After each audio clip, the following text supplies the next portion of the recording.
إلا الله لا إله إلا الله لا إله إلا الله محمد رسول الله محمد رسول الله.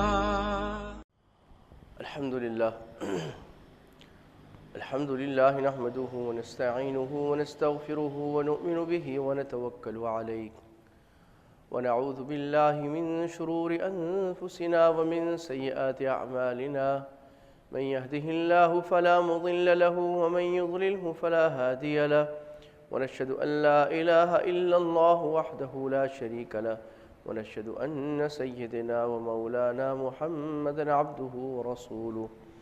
أما بعد فأعوذ بالله من الشيطان الرجيم بسم الله الرحمن الرحيم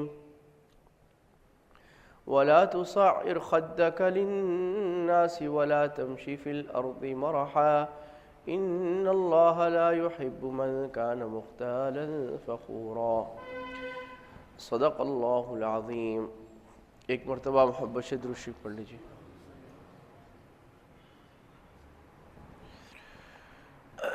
میرے عزیز دوستوں، انتہائی محترم مکرم بزرگوں، اللہ تعالیٰ نے انسان کو پیدا کر کے اس کو اس کی اوقات بارہا یاد دلائی ہے، اور انسان کی جو تخلیق ہے، انسان کی پیدائش ہے، اس کو اللہ نے قرآن مجید میں جگہ جگہ ذکر کیا ہے.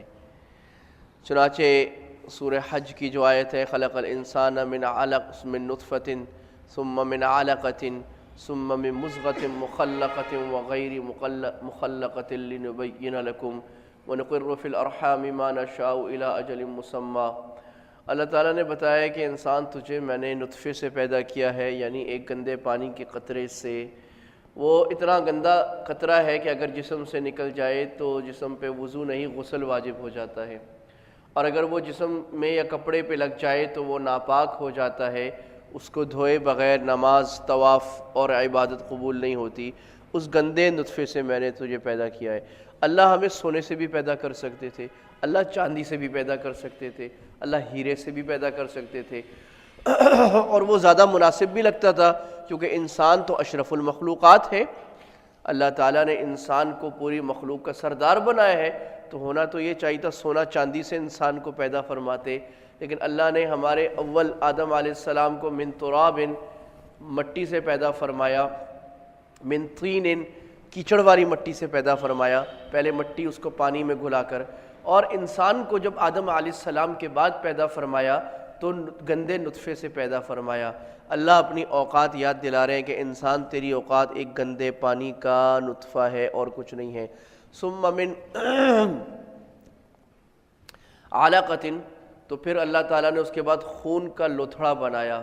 تو خون کا لوتھڑا جو ہے وہ بھی خون بھی ناپاک چیز ہے اور کراہیت والی چیز ہے. خون کا لوتھڑا دیکھ کر انسان کو کراہیت آتی ہے، تو انسان تجھے اس گندی چیز سے مرحلہ وار پیدا فرمایا. میں اس دن ایک تحقیق پڑھ رہا تھا، اس میں عجیب بات لکھی تھی، قرآن مجید کا اعجاز قیامت تک ظاہر ہوتا رہے گا، اور قرآن اپنے کرشمے اور اپنی قدرتیں دنیا کے عقل والے انسانوں کو جو اپنی عقل استعمال کرنا چاہتے ہیں دکھا دکھا کر اللہ تعالیٰ اپنا وجود ظاہر فرمائے گا. اس میں لکھا ہوا تھا کہ علقہ کے عربی میں 3 معنی آتے ہیں.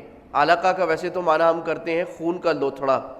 یہ بھی عجیب اعجاز ہے کہ اللہ نے قرآن مجید میں انسانیت کے جو مرحلے بیان فرمائے ہیں کہ پہلے نطفہ، پھر علقہ، پھر مضغہ، پھر گوشت کا ٹکڑا جو بغیر بنا ہوا، اور ثم مخلقۃ، پھر وہ گوشت کا ٹکڑا جس کے اعضاء بننے شروع ہوتے ہیں. تو جب الٹرا ساؤنڈ نے اور ایکس ریز نے ترقی کی اور سائنسدانوں نے انسان کے ماں کے پیٹ میں وہ کیمرے اور مشینز لگا کے دیکھنا شروع کیا، تو عین یہی ثابت ہوا کہ جس طرح قرآن نے بتایا ہے ویسے ہی ہوتا ہے، اور اتنے دنوں میں ہوتا ہے جتنا اللہ کے نبی صلی اللہ علیہ وسلم نے فرمایا. کہ آپ نے فرمایا نطفے سے علقہ 40 دن میں ہوتا ہے، ثم 40 دن کے لیے، پھر علقہ یعنی خون کے لوتھڑے سے گوشت کا ٹکڑا 40 دن میں ہوتا ہے، پھر گوشت کا ٹکڑا مزید اور 40 دن یعنی کتنے دن ہو گئے؟ 120 دن پر پھر اس کے اعضاء بننے شروع ہو جاتے ہیں اور اعضاء بن کر اس پہ روح آتی ہے. تو 120 دن کے بعد روح آتی ہے اور 120 دن کے بعد اعضاء بننے. یہ بالکل یہی چیز ثابت ہوئی. تو قرآن عجائبہ لا تنقطع، اللہ نے قرآن میں وعدہ کیا تھا میں تمہیں اپنی نشانیاں دکھاتا چلا جاؤں گا. یہ نہیں کہا دکھا رہا ہوں، بلکہ سنوریہم، ہم قیامت تک تمہیں اپنی نشانیاں قدرت کی کرشمے دکھاتے چلے جائیں گے، یہاں تک کہ واضح ہو جائے گا کہ حق اللہ ہی کی بات ہے. تو یہ جو علقہ ہے، اس میں عجیب بات ہے کہ علقہ کے عربی میں 3 معنی آتے ہیں. ایک معنی تو اس کا لوتھڑے کا آتا ہے، خون کا لوتھڑا. دوسرا معنی علقہ معلق سے ہے. معلق کس کو کہتے ہیں اردو میں؟ وہی لٹکی ہوئی چیز. تو اور تیسرا معنی علقہ کا جونک کا ہے. جونک ہوتی ہے نا سینٹیپیڈ، وہ جو باغ وغیرہ میں ملتی ہے. تو علقہ کے یہ 3 معنی عربی لغت میں آتے ہیں. اور سبحان اللہ، جب سائنسدانوں نے مشینیں لگا کر الٹرا ساؤنڈ ایکس ریز کے ذریعے انسان کی تخلیق کا یہ دوسرا مرحلہ دیکھنا شروع کیا تو اس میں یہ تینوں مواصفات اور تینوں کوالٹیز تھیں. وہ خون کا لوتھڑا بھی ہوتا ہے 40 دن کے بعد، وہ ماں کے رحم سے ایک جگہ سے لٹکا ہوا بھی ہوتا ہے، اور اس کا جو سائز ہوتا ہے وہ جونک کی طرح ہوتا ہے. یہ اللہ تعالیٰ کی آیات ہے. بہرحال میں بات یہ عرض کر رہا تھا کہ انسان اللہ تعالیٰ نے تخلیق کے مراحل بتا کر ایک تو انسان کو اپنا احسان بتایا کہ انسان تجھے اللہ نے کیسے کیسے پیدا فرمائے، پھر بھی اللہ کی ناشکری کرتا ہے، پھر بھی اللہ کی بغاوت کرتا ہے، پھر بھی اللہ کے حکم کو توڑتا ہے. اور دوسرا اللہ نے اپنی اوقات یاد دلائی کہ انسان تو کتنا گھٹیا، بیکار، ذلیل تجھے میں نے پیدا کیا تھا، اور تو بڑا ہو کر اللہ کے آگے تکبر کرتا ہے، اللہ کے آگے سینہ چوڑا کرتا ہے، اللہ کے حکم کے آگے اپنی عقل کو لڑاتا ہے. یہ اللہ تعالیٰ نے تخلیق کے مراحل بتا کر اپنی اوقات بتائی. اللہ تعالیٰ نے قرآن مجید میں جو قصے بیان فرمائے ہیں وہ قصے کوئی تفریح کے لیے نہیں بیان فرمائے جیسے الف لیلہ کے قصے کوئی بیان کرتا ہے، بلکہ ان قصوں میں ان فی ذلک لعبرہ، اس میں ہزاروں نشانیاں، سیکھنے کے سبق، درس ہمارے لیے ہیں. کوئی سیکھنے والا ہو اور کوئی سکھانے والا ہو. تو اللہ نے ابلیس کا قصہ قرآن مجید میں 3-4 جگہ بیان فرمائے. سورہ بقرہ میں بھی آتا ہے، صاد میں بھی آتا ہے.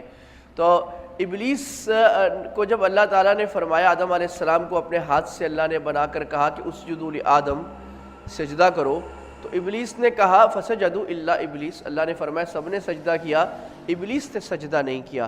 ابا، انکار کیا، واستکبر، تکبر کیا، وکان من الخاسرین، نقصان والوں میں ہو گیا. تو ابلیس کا جرم اللہ نے کیا بتایا ہے؟ تکبر کرنا، اپنے آپ کو بڑا سمجھنا، جس کو انگریزی میں ایروگنس کہتے ہیں، کہ اپنے دماغ میں اپنے آپ کو اتنا بڑا سمجھنا کہ دوسرے لوگوں کو حقیر سمجھتے رہیں. ابلیس نے آدم علیہ السلام کو جب دیکھا تو کہا یہ مٹی سے پیدا ہوئے ہیں اور میں تو آگ سے پیدا ہوا ہوں.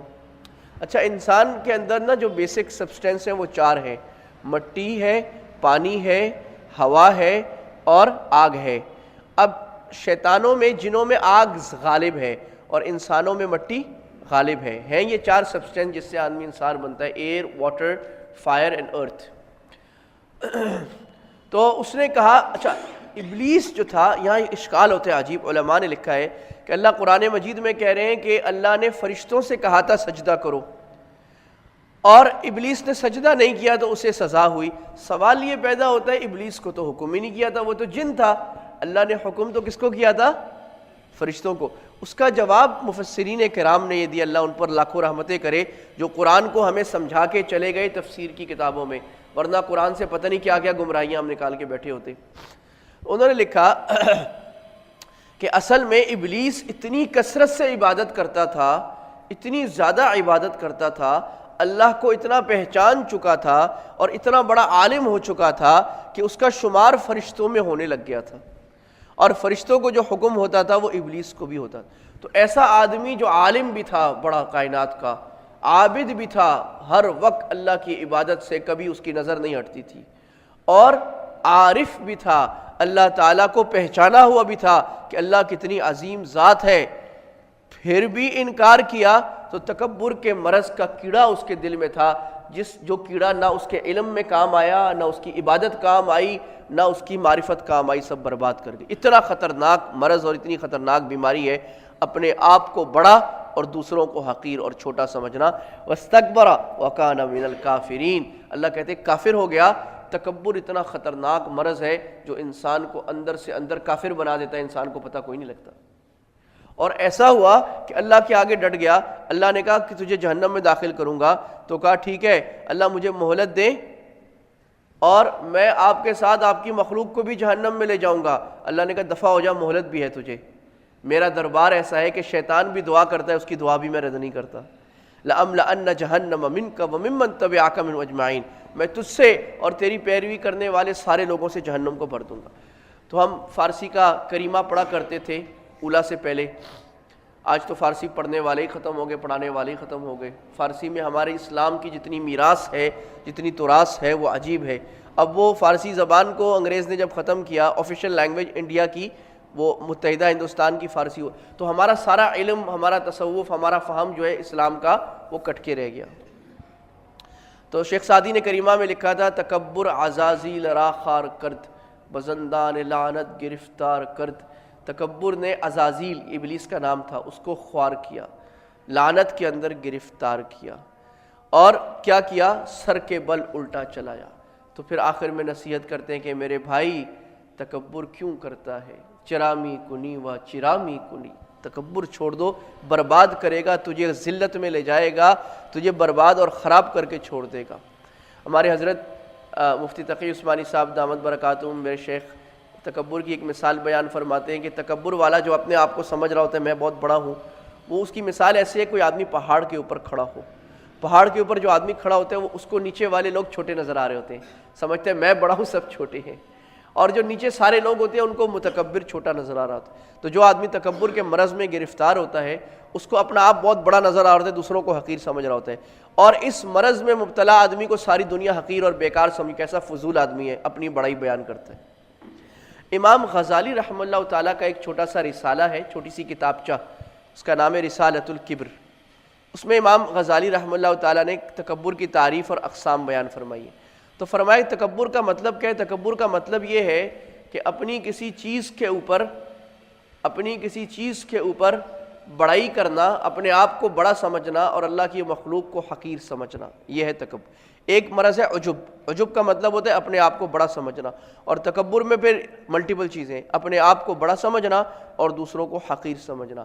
امام غزالی رحمہ اللہ تعالیٰ نے لکھا ہے کہ اس کے 7 اسباب ہیں، 6 سے 7 اسباب امام غزالی رحمہ اللہ لکھے ہیں تکبر کے۔ فرمایا پہلا سبب ہے علم کا تکبر، کسی انسان کے پاس کوئی علم آ جائے اور وہ جن کے پاس علم نہیں ہے ان کو حقیر سمجھنے لگے، چاہے وہ علم دین کا ہو چاہے دنیا کا ہو، کیونکہ اسلام میں دین اور دنیا الگ نہیں، ایک ہی ہیں۔ جتنا تفسیر اور حدیث کا علم ضروری ہے تو سائنس فزکس کا علم بھی ضروری ہے۔ تو کسی آدمی کے پاس کوئی حدیث کا عالم ہے، تفسیر کا، فقہ کا عالم ہے، یا کوئی کیمسٹری کا ہے، مینجمنٹ کا عالم ہے یا سائنٹسٹ ہے، اپنے آپ کو بڑا سمجھ لے اور فلسفی ہے، دوسروں کو حقیر سمجھے، یہ تکبر ایک تکبر ہے، یعنی اللہ کی کسی نعمت کے ہوتے ہوئے اپنے آپ کو بڑا سمجھنا۔ دوسرا تکبر عبادت کا ہے کہ میں اگر عبادت کرتا ہوں، میں نماز پڑھتا ہوں، تو میں بے نمازی کو حقیر سمجھنے لگ جاؤں، مجھے اللہ نے ذکر کی توفیق دے دی ہے تو جو ذکر نہیں کر رہا میں اس کو حقیر سمجھنے لگ جاؤں، جو آدمی بے حیائی اور بدکاری میں لگا ہے میں اس کو حقیر اور ذلیل سمجھوں، اپنے آپ کو اونچا سمجھوں کہ واہ جی واہ، دیکھو میں تو عبادت کر رہا ہوں، فلانے کو دیکھو مسجد ہی کوئی نہیں آتا، دیکھو میں تو ذکر میں لگا ہوں، وہ دیکھو الٹی سیدھی باتیں کر رہے ہیں، دیکھو اللہ، میں تو اللہ کو یاد کرنے میں لگا ہوں، اللہ حرام نہیں کما رہا، فلاں کو دیکھو حرام کما رہا ہے، زبان پر بھی آ جاتا ہے۔ اور امام غزالی رحمہ اللہ نے لکھا ہے وَهِيَ أَخْطَرُهَا، یہ 2 تکبر سب سے خطرناک ہیں۔ ہم یہ سمجھتے ہیں کہ مال کا تکبر زیادہ خطرناک ہے یا عہدے کا تکبر زیادہ امام غزالی فرماتے ہیں کہ یہ تکبر سب سے زیادہ خطرناک ہے۔ وہ ایک صاحب تھے نا، رات تہجد پڑھنے لگ گئے ایک رات اٹھ کے، تو باقی لوگ سوئے ہوئے تھے، تو اللہ سے دعا کرنے لگے، اللہ دیکھ رات کو میں تیری عبادت کر رہا ہوں، سارے لوگ سوئے ہوئے ہیں۔ تو ایک بابا جی سوئے ہوئے تھے، انہوں نے کہا وہ بھائی اپنی عبادت کر، ہماری شکایتیں تو نہ لگا، تو تہجد پڑھنے لگ گیا ہے تو اللہ نے توفیق دی ہے پڑھے، ہماری شکایتیں کیا لگا رہے بیٹھ کے، اللہ سے لو لگاؤ، اپنا کام کرو۔ یہ 2 درجہ ہے یہ اللہ والوں کی خدمت میں بیٹھ کے، ورنہ خالی عابد جو ہے، خالی جو عبادت شروع ہو جائے کسی بڑے کی رہنمائی کے بغیر، کسی عالم، کسی شیخ، کسی صحیح جماعت کی رہنمائی کے بغیر، اس کے اندر یہ بیماری پیدا ہوتی ہے۔ یہی بیماری کا اثر ہوتا ہے کہ ہمارے بعض بڑے میاں حضرات، بھائی برا نہیں مانیے گا، بڑے میاں ہمارے بڑے، لیکن بڑے میاں حضرات یہ کرتے ہیں زیادہ کہ مسجد میں کسی کو کوئی غلط کام کرتے ہوئے دیکھا تو اس کو ڈانٹنا شروع ہو گئے. کیا طریقہ ہے؟ مسجد میں ایسے کرتے ہیں, کسی کا موبائل بج گیا تو ڈانٹنا شروع ہو گئے. کیا طریقہ ہے؟ شرم نہیں آتی؟ اور بیچارے نے کوئی غلط کپڑے پہنے اس کو ڈانٹنا شروع ہو گئے. یہ تکبر ہے. وہ بزام خیش اپنے ذہن میں سمجھ رہا ہے کہ میں تو بہت پرفیکٹ آدمی ہوں, مجھے عبادت کا سلیقہ آتا ہے, یہ جاہل پتہ نہیں کہاں سے آ گیا ہے, اس کو عبادت ہی کرنی کوئی نہیں آتی, تو وہ تو بھاگ جائے گا. اللہ کے نبی صلی اللہ علیہ وسلم نے کیسی اصلاح فرمائی. دیہاتی آیا مسجد میں پیشاب کر دیا. ہمارے یہاں ذرا سوچیں نا, کوئی کرے تو ہم کیا کریں گے اس کے ساتھ؟ کیا کریں گے؟ اس کی تو گستاخی رسول یا گستاخی مسجد کا اس پر پرچہ کٹ کے 295 ABC میں پرچہ لگائیں گے اور وہ سپریم کورٹ بھیج دیں گے, اس کو تو قتل کرو. ہم تو اس کو دین کا بڑا کام سمجھتے ہیں نا, کسی خلاف پرچہ کٹو اس کو مار دو, اسلام زندہ ہو گیا. آپ صلی اللہ علیہ اور صحابہ نے اس کو کہا اوئے اوئے اوئے کیا کر رہا ہے؟ تو آپ نے فرمایا, صحابہ کو روک دیا, چپ, اس کو کوئی کچھ نہ کہے. اور آپ نے فرمایا اس کو پیشاب پورا کرنے دو. سبحان اللہ, کوئی سوچ سکتا ہے ایسے؟ آج وہ کر رہا ہے, اس کو بولیں گے بھائی باہر نکل, مسجد میں شرم نہیں آئی, کہاں سے آگے جاہل گنوار. آپ صلی اللہ علیہ وسلم, حالانکہ مدینہ ہے, مدینہ سے بڑا علم کی جگہ کون سی ہوگی, وہ کر رہے ہیں. آپ نے فرمایا اس کو پیشاب پورا کر لینے دو. جب اس نے پیشاب پورا کر لیا, یعنی اس میں بھی یہ ہے کہ اگر کوئی آدمی پیشاب بیچ میں روک دے تو بیماری لگ جاتی ہے, تو آپ نے اتنا بھی خیال فرمایا صلی اللہ علیہ وسلم کہ بیچارے کو کوئی تکلیف نہ ہو جائے کسی مسلمان کو. اور جب پورا ہو گیا تو آپ خود گئے اور اس کو کہا دیکھو بھائی, یہ مسجد جو ہے نا, یہ نماز تلاوت ذکر کے لیے ہوتی ہے, یہ اس کام کے لیے نہیں ہوتی, یہ کام باہر جا کے کیا کرو. تو صحابہ فرماتے ہم نے اپنے نبی صلی اللہ علیہ وسلم سے زیادہ پیارا سمجھانے والا کوئی نہیں دیکھا. تو تیسری قسم امام غزالی رحمہ اللہ تکبر کی بیان فرماتے ہیں کہ مال کا تکبر. میرے پاس مال کیا آ گیا, اب میں دوسروں کو حقارت سے دیکھنے لگ گیا. میرے پاس مرسیڈیز کیا آ گئی, پراڈو کیا آ گئی کہ میں دوسروں کو کیڑے مکوڑے سمجھنے لگ گیا, ذلیل سمجھنے لگ گیا, غریبوں کو, جھوپڑی والوں کو. یہ تیسرا تکبر ہے جو بہت زیادہ عام نظر آتا ہے. اور چوتھا تکبر جو ہے وہ عہدے کا ہوتا ہے. کوئی وزیر بن گیا, کوئی مشیر بن گیا, کوئی DSP بن گیا, ASP بن گیا, کوئی مفتی صاحب بن گئے, کوئی چودھری صاحب بن گئے, اس کو تکبر آتا ہے اور دوسروں کے اوپر ظلم کرنا شروع کرتا ہے, دوسروں کو نیچے دکھانا شروع کرتا ہے. یہ عہدے کا تکبر ہے. پانچواں تکبر, چھٹا تکبر جتھے کا تکبر ہوتا ہے. عشیرہ, میرا جتھا بہت زیادہ, میری جماعت بڑی, میری کمیونٹی بڑی, خبردار جو میرے سے پھڈا کیا, خبردار میں لے آؤں گا لوگوں کو, تمہارے خلاف یہ کر دوں گا, یہ کر دوں گا. پریشر ڈالنا اپنی جماعت کے بل بوتے پر, اور یہ سمجھنا میرے پیچھے میری بہت بڑی جماعت ہے. تو ابو جہل نے یہی کہا تھا کہ میری بہت بڑی جماعت ہے. محمد تو مجھے ایسا کہتا ہے؟ سورہ علق میں اللہ نے فرمایا. ابو جہل, اللہ کے نبی صلی اللہ علیہ وسلم ابو جہل کو کچھ کہا تھا تو اس نے کہا کہ مجھے ایسا کہتا ہے, میری بہت بڑی جماعت ہے. تو اللہ تعالیٰ نے فرمایا لے آئے اپنی جماعت کو, سندع الزبانیہ, ہم ایک زبانیہ فرشتے کو لائیں گے, اس کی جماعت کی ایسی کی تیسی کر دیں گے. تو اللہ نے تکبر کو خاک میں ملایا. اور ساتواں تکبر ہے جمال کا تکبر. امام غزالی فرماتے ہیں یعنی حسن اور جمال کا, کہ خوبصورتی ہو. وہ فرماتے ہیں یہ حسیناؤں میں زیادہ ہوتا ہے, یعنی خواتین میں زیادہ ہوتا ہے, کہ اپنے حسن پر, اپنے جمال پر وہ کرنا کہ میری خوبصورتی بہت زیادہ, واہ بھائی واہ میں کیا خوبصورت, تو دوسرے لوگوں کو کمتر اس لیے سمجھنا ذلیل کہ میں خوبصورت ہوں, یا میرے کپڑے بڑے اعلیٰ ہیں, یا میری ٹوپی, یا میرے جوتے, یا میرا گھر بڑا اعلیٰ ہے. اس پر تکبر اور فخر کرنا, یہ وہ چیز ہے تکبر کا کیڑا جو انسان کو کفر تک لے جا سکتا ہے.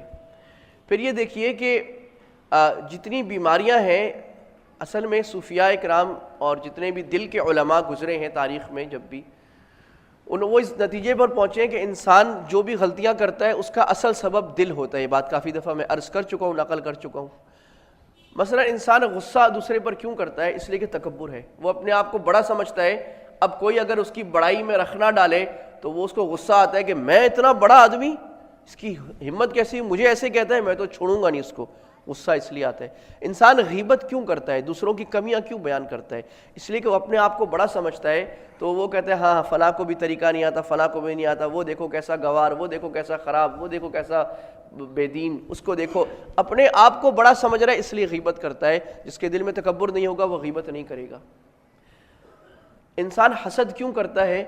تکبر کی وجہ سے. حسد کا مطلب کیا ہے کہ اللہ کوئی نعمت کسی کو دے دے تو انسان جل بجھ جائے کہ یہ نعمت اس کو کیوں مل گئی، مجھے ملنی چاہیے تھی، یہ کانٹریکٹ اس کو کیوں مل گیا، اتنے اچھے کپڑے اس کو کیوں ملے ہیں، اتنی اچھی گاڑی اس کو کیوں ملی ہے، اتنی خوبصورتی اس کو کیوں ملی ہے، اتنا علم اس کو کیوں ملا ہے، یہ تو مجھے ملنا چاہیے تھا۔ کیوں مجھے ملنا چاہیے تھا؟ کیونکہ بڑا تو میں ہوں۔ اپنے آپ کو بڑا سمجھنا، اس سے حسد کی آگ جنم لیتی ہے جو انسان کو جلا کر بھسم کر دیتی ہے۔ انسان لڑائی جھگڑا کیوں کرتا ہے؟ کیونکہ اپنی ناک بہت بڑی ہوئی ہے، تو وہ یہ کہتا ہے کہ فلاں نے مجھے برا بھلا کہا، میں چھوڑوں گا نہیں، اس کو جھگڑا کرتا ہے، غصہ کرتا ہے، گالیاں نکالتا ہے۔ کیوں؟ اپنے آپ کو بڑا سمجھتا ہے، نفس بڑا ہوتا ہے انسان کا، تو انسان یہ سارے کام بڑا کرتا ہے۔ عامر بن جمحی ایک بزرگ تھے، ان کو کسی نے کہا کہ دھکا لگ گیا ان کا کسی کو، تو اس نے کہا کہ مجھے جانتا نہیں ہے میں کون ہوں؟ کہا میں جانتا ہوں آپ کو، آپ کون ہیں؟ کہا کون ہے؟ کہا اولک نطفۃ قذرہ، تیری ابتدا ایک گندے پانی کا نطفہ ہے، وآخرک جیفۃ مذرہ، اور تیری انتہا ایک بدبودار مردار جسم ہے، اور اس سب کے درمیان تم اپنے اندر نجاست لے کر گھوم رہے ہو، یہ تمہاری حقیقت ہے، میں تمہیں جانتا ہوں۔ تو یہ بات ہے تکبر اور اس کا مرض۔ اس کا علاج پھر ہم اگلے ہفتے بات کر لیں گے، آج میں اس میں تھوڑی ایک دو اور باتیں اور عرض کر دوں۔ تکبر کے مریض دو قسم کے ہوتے ہیں۔ اب یہ آپ نے سمجھنا ہے کہ یہ دل کی بیماریاں ہیں، کسی میں حسد ہے، کبر ہے، دکھاوا ہے، بزدلی ہے یا کنجوسی ہے، یہ دل کی وہ بیماری، وہ مرض، وہ ڈیزیز ہے جو کتنی ساری بیماریوں کو جنم دے گی، بہت خطرناک بیماری ہے۔ اس بیماری کو اگر آپ بیماری نہیں سمجھیں گے تو علاج کیسے کرائیں گے؟ کوئی آدمی کولیسٹرول کا مریض ہے، یا اس کو ڈائبیٹکس ہے، یا کینسر ہے، اللہ نہ کرے، اور وہ اپنے مرض کو سیریس ہی نہیں لیتا، اس کو اندازہ ہی نہیں ہے کہ مجھے مرض ہے، تو وہ علاج کبھی نہیں کر سکتا۔ وہ کسی نے بقراط سے پوچھا تھا نا کہ دنیا میں کوئی مرض ایسا ہے جو لا علاج ہے، تو بقراط نے کہا تھا کہ نہیں، ایسا مرض تو کوئی نہیں ہے، مگر وہ مرض جس کو آسان سمجھے، کہے جو طبیب اس کو ہزیا نہ سمجھے، کہ وہ مرض آدمی کہے کوئی خیر ہے، کچھ مسئلہ نہیں ہے، شوگر ہوئی تو 4 پیپسیاں اور پی لو، 6 چائے اور پی لو، کوئی مسئلہ نہیں ہے، اللہ خیر کرے گا، یہ برباد ہو جائے گا، کیونکہ اپنے مرض کو آسان۔ اگر ڈاکٹر یا طبیب کوئی بات کہے بھائی یہ پرہیز کرو، اس کو بکواس سمجھے، ہزیان اردو میں، فارسی میں کہتے ہیں بیکار فضول باتیں کر رہا ہے، ضرورت نہیں ہے، انسان کھاؤ پیو موج کرو عیش کرو۔ تو اگر انسان اپنے دل کے اس مرض کو بیماری نہیں سمجھے گا، اس کا علاج کبھی نہیں ہوگا، اس کو بیماری سمجھ۔ سفیان نے بڑی دلچسپ بات فرمائی ہے کہ تکبر کے یا کسی بھی بیماری کے مریض دو قسم کے ہوتے ہیں۔ ایک وہ ہوتا ہے جو اپنی بیماری کو چھپا نہیں سکتا، جیسے کسی کے اندر ٹیومر ہو اور وہ باہر پھوڑا بھی نکل آئے۔ فرمایا اس کی مثال ایسی ہے کہ کسی آدمی کو ریح کی بیماری ہو اور وہ زور سے ریح نکال دے مجمع میں، تو وہ اپنی بیماری کو چھپا نہیں سکتا۔ گھڑی اچھی پہنی ہوگی تو یوں کرے گا، تھوڑی دیر بعد گاڑی اچھی پہنی ہوگی تو بہانے سے اپنی گاڑی لوگوں کو دکھائے گا، کپڑے اچھے پہنے ہوں گے تھوڑی دیر بعد یوں کرے گا، یوں کرے گا، یوں کرے گا، مال ہوگا تو لوگوں کے سامنے مال دکھانے کے طریقے کرے گا، کبھی مہنگی چیزیں لائے گا، قربانی آئے گی پھر بھی بولے گا میرے پاس 6 لاکھ کی گائیں آئی، 10 لاکھ کی گائیں آئی، دکھاوا کرے گا۔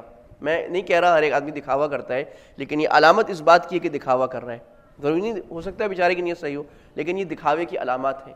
تو یہ تکبر کا وہ مریض ہوتا ہے جو اپنے مرض کو چھپا نہیں سکتا، سب لوگوں کے سامنے جانتے نہیں میں کون ہوں، میں نے یہ کیا اور میں نے یہ کیا۔ جو آدمی سامنے پھڑیاں مار رہا ہو نا بہت زیادہ لوگوں کے سامنے بیٹھ کے، اس کا مطلب اسی تکبر کا وہ مریض ہے جو شدید مریض ہے، جو اپنے مرض کو اندر چھپا بھی نہیں سکتا کہ میں یہ تھا اور میرا دادا یہ، میرا باپ یہ، اور میں نے یہ کارنامہ کیا اور میں نے یہ کارنامہ کیا۔ اس کارناموں میں وہ جھوٹ بھی بول رہا ہوتا ہے کہ میں نے یہ کارنامہ، وہ جھوٹ کیوں بول رہا ہے؟ وہ جھوٹ اس لیے بول رہا ہے کہ وہ لوگوں کو یہ بتانا چاہتا ہے کہ میں بہت بڑا آدمی ہوں، میرے اندر بہت بڑائی ہے۔ اور دوسرا مریض وہ ہوتا ہے جو خفیہ ہوتا ہے، یعنی وہ اپنا مرض لوگوں کے سامنے ظاہر تو زیادہ اپنی زبان سے نہیں کرتا، لیکن بہرحال وہ مرض اس کے اندر شدید ہوتا ہے، وہ اور انداز سے ظاہر ہو رہا ہوتا ہے۔ وہ جو طبیب اور ڈاکٹر اور دل کے اولیاء اللہ ہوتے ہیں وہ پہچانتے ہیں کہ بھائی تمہارے اندر یہ مرض ہے۔ تو اللہ تعالیٰ نے اس کا جو علاج کیا ہے، میں ایک بات عرض کرتا ہوں پھر اگلے جمعے بات پوری کریں گے۔ یہ بات ذرا سوچئے کہ آپ کے پاس جو کمال ہے وہ کیا آپ کا اپنا ہے؟ جو مال ہے وہ خود کمایا ہے کیا؟ یہ تو قارون کہتا تھا۔ قارون کو جب کہا گیا کہ اللہ کے دیے ہوئے مال میں سے خرچ کرو، تو قارون نے کہا کہ بھائی یہ تو میں نے اپنے ہنر کے بل بوتے پر کمایا ہے، تم کون ہوتے ہو زکوٰۃ مانگنے والے؟ جاؤ اپنا کام کرو۔